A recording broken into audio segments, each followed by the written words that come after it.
হরে কৃষ্ণ। রাধে রাধে। বন্ধুরা, ভগবান শ্রীকৃষ্ণ বলেছেন বৃদ্ধ বয়সে সুখী হতে চাইলে এই 4টি কাজ অবশ্যই আমাদের করা উচিত।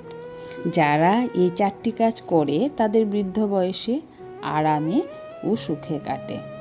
তো এই 4টি কাজ কি কি আজ আমরা এই ভিডিওর মাধ্যমে জেনে নেব। তার আগে জানাচ্ছি বন্ধুরা, মাই ড্রিম চ্যানেলে আপনাদের সবাইকে স্বাগতম। আশা করি ভালো আছেন শ্রীকৃষ্ণের কৃপায়। তাহলে বন্ধুরা চলুন আমরা শুরু করি।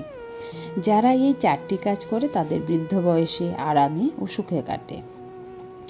এই 4টি কাজ না করলে বৃদ্ধ বয়সে আফসোস করা ছাড়া আর কিছুই থাকবে না।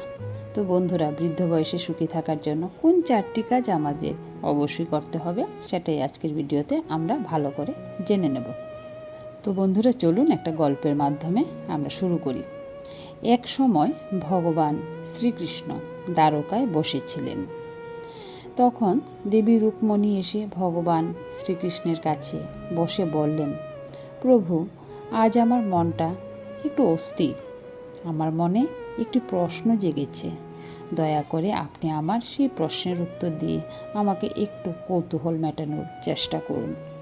তখন ভগবান শ্রীকৃষ্ণ বললেন, তুমি কোনো চিন্তা না করে তোমার প্রশ্ন জিজ্ঞেস করো, আমি অবশ্যই তোমার প্রশ্নের উত্তর দেব।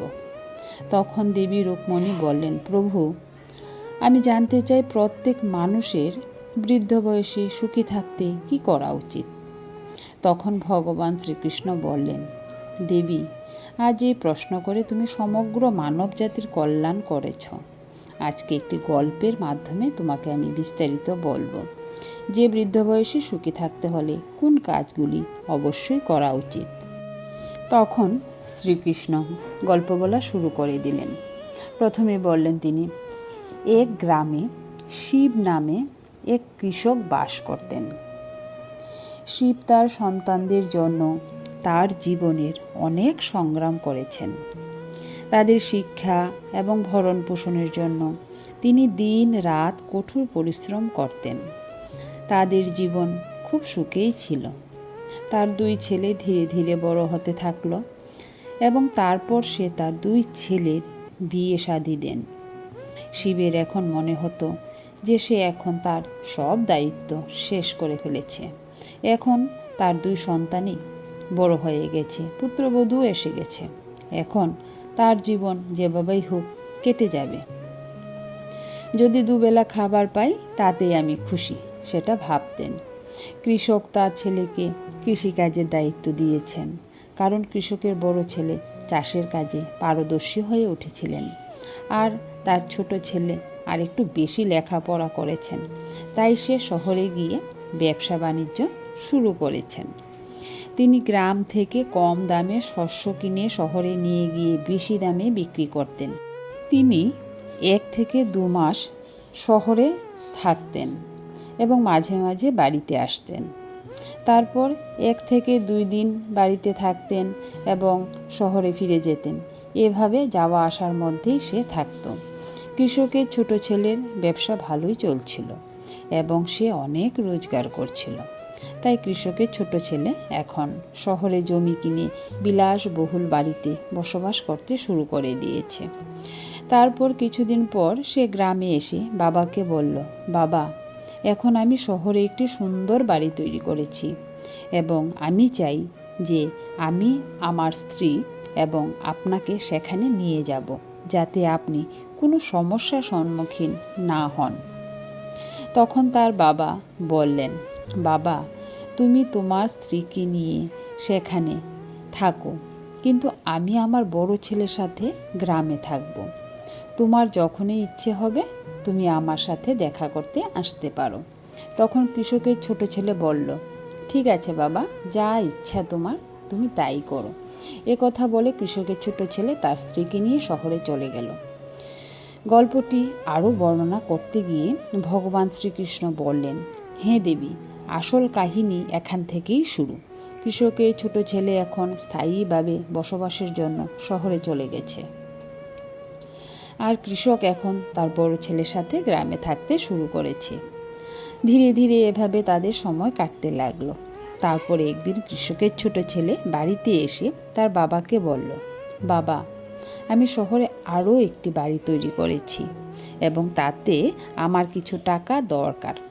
তাই আমি আমার ভাগের জমি চাই, বিক্রি করে টাকা সংগ্রহ করব। তাছাড়া আমি তো এখানে আর থাকবো না, তাই জমি রেখে কি করব? ছোট ছেলের কথা শুনে কৃষক খুব চিন্তিত হয়ে পড়লেন। সে জমিতে সারা জীবন চাষাবাদ করে ছেলে মেয়েদের লালন পালন করেছিল। সেগুলি বিক্রি করার কথা আমার ছেলে কিভাবে বলছে, এটা মনে মনে ভাবতে লাগলো। কৃষক কিছুক্ষণ চিন্তা না করে বলল, ঠিক আছে, তুমি তোমার ভাগের জমি নিয়ে যাও। এরপর কৃষকের ছোট ছেলে তার সমস্ত জমি বিক্রি করে শহরে চলে গেল। অন্যদিকে বড় ছেলে বাবাকে বলতে শুরু করলো, বাবা, এখন আপনি তো কিছুই করতে পারেন না। আপনি ছোট ভাইকে অর্ধেক জমি দিয়ে দিলেন, কিন্তু আপনি আমার কাছেই থাকলেন। আপনি কি দেখতে পাচ্ছেন না, আমি কৃষিকাজ করে আমার স্ত্রী সন্তানের খরচ সামলাতে পারছি না, তার উপর আপনার ঔষধের খরচ সামলাতে হচ্ছে।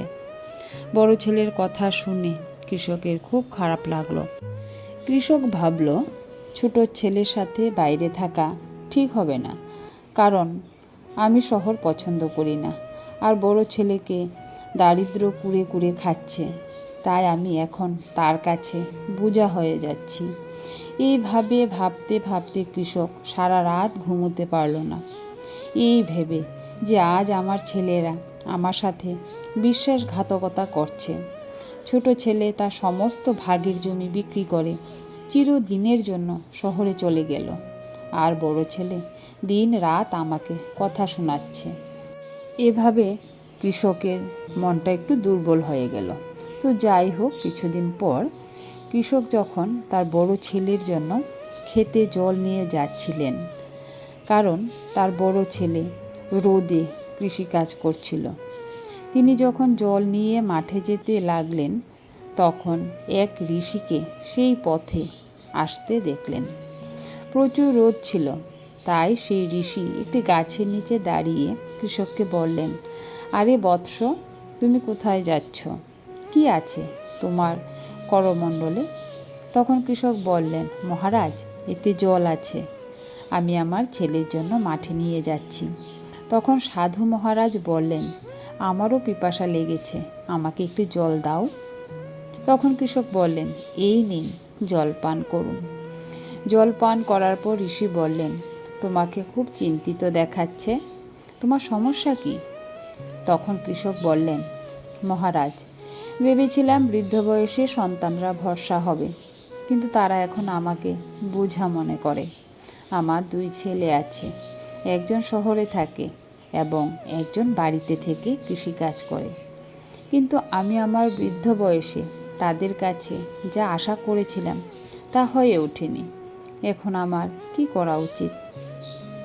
ঋষি মহারাজ বললেন, বৎস, যারা জীবনে এই 4টি কাজ করবে না, তাদের অবস্থা তোমার মতনই হবে। এই বলে মহারাজ বললেন, প্রথমত, বৃদ্ধ বয়সের জন্য কিছু টাকা ও বিষয় সম্পত্তি নিজের কাছে রাখা উচিত। সমস্ত কিছু সন্তানদের দেওয়া উচিত নয়।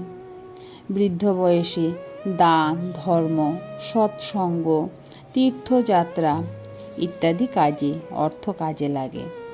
দ্বিতীয়ত, বৃদ্ধ বয়সে সুখে থাকার জন্য শরীর, মন, মানসিক স্বাস্থ্য ও সম্পর্কের যত্ন নেওয়া উচিত এবং স্বাস্থ্যকর খাদ্যাভ্যাস অনুসরণ করা দরকার। তৃতীয়ত, পর্যাপ্ত ঘুম, ব্যায়াম করা, ভালো সম্পর্ক গড়ে তোলা এবং বিনোদনমূলক কার্যকলাপে নিজেকে জড়িত রাখা। বার্ধক্য জীবন সুখের হয় তখন, কিন্তু বার্ধক্য সুখে কাটানোর জন্য সবচেয়ে জরুরি জিনিস হলো টাকা ও বিষয় সম্পত্তি। যদি আপনার সন্তান সংস্কৃতিবান হয়, তবে সে তো অবশ্যই আপনার খেয়াল রাখবে, কিন্তু আপনার কাছে যদি অর্থ থাকে, তবে যে কেউই আপনার যত্ন নেবে। তাই যৌবন অবস্থায় বৃদ্ধ বয়সের জন্য সঞ্চয় করা অতি গুরুত্বপূর্ণ। তাই বন্ধুরা, মনে রাখবেন, যৌবনী বৃদ্ধ বয়সে ব্যবস্থা করে রাখতে হবে, নইলে বৃদ্ধ বয়সে যা কিছুই নুন রুটি পান তাই খেয়ে আনন্দে থাকুন এবং রাম রাম হরে কৃষ্ণ বলতেই থাকুন। তো বন্ধুরা, ভগবান শ্রীকৃষ্ণ এইভাবেই গল্পটি বর্ণনা করেছেন। হরে কৃষ্ণ, রাধে রাধে বন্ধুরা। শ্রীকৃষ্ণ যখন গল্পটা বলা শেষ করলেন তখন রুক্মণীর মুখটা ম্লান হয়ে গেল, একটা দুঃখ যেন তাকে গ্রাস করল। তখন শ্রীকৃষ্ণ জিজ্ঞাসা করলেন, কি হলো রুক্মণী, তোমার মুখটা এভাবে ম্লান হয়ে গেল কেন? তখন রুক্মণী বললেন, প্রভু, আপনার গল্পটা শুনে আমার ভীষণ কষ্ট হলো। বৃদ্ধ বয়সে যদি আপনার পরামর্শ অনুযায়ী সেই 4টি কাজ আমরা করে থাকি তাহলে হয়তো বৃদ্ধ বয়সে আমাদের কোনো রকম দুঃখ গ্রাস করতে পারবে না। তো বন্ধুরা, এই ছিল আজকের ভিডিওর মূল বিষয়বস্তু। তাই সবাইকে এগুলো অনুসরণ করতে হবে। সন্তানদের অন্ধ ভালোবাসা দিয়ে নিজের চিন্তা না করে চললে ভবিষ্যতে হয়তো আমাদের সবারই এই অবস্থা হতে পারে। তাই ভালোবাসার পাশাপাশি নিজেদের চিন্তা করেও একটু চলা উচিত। তো কেমন লাগলো গল্পটা অবশ্যই কমেন্টে জানাবেন। আপনাদের কমেন্ট কিন্তু পাই না, ভীষণ কষ্ট হয়। ঠিক আছে বন্ধুরা, আজ এখানেই রাখছি। হরে কৃষ্ণ, রাধে রাধে। ভালো থাকবেন, সুস্থ থাকবেন। আবার দেখা হবে নতুন ভিডিওতে।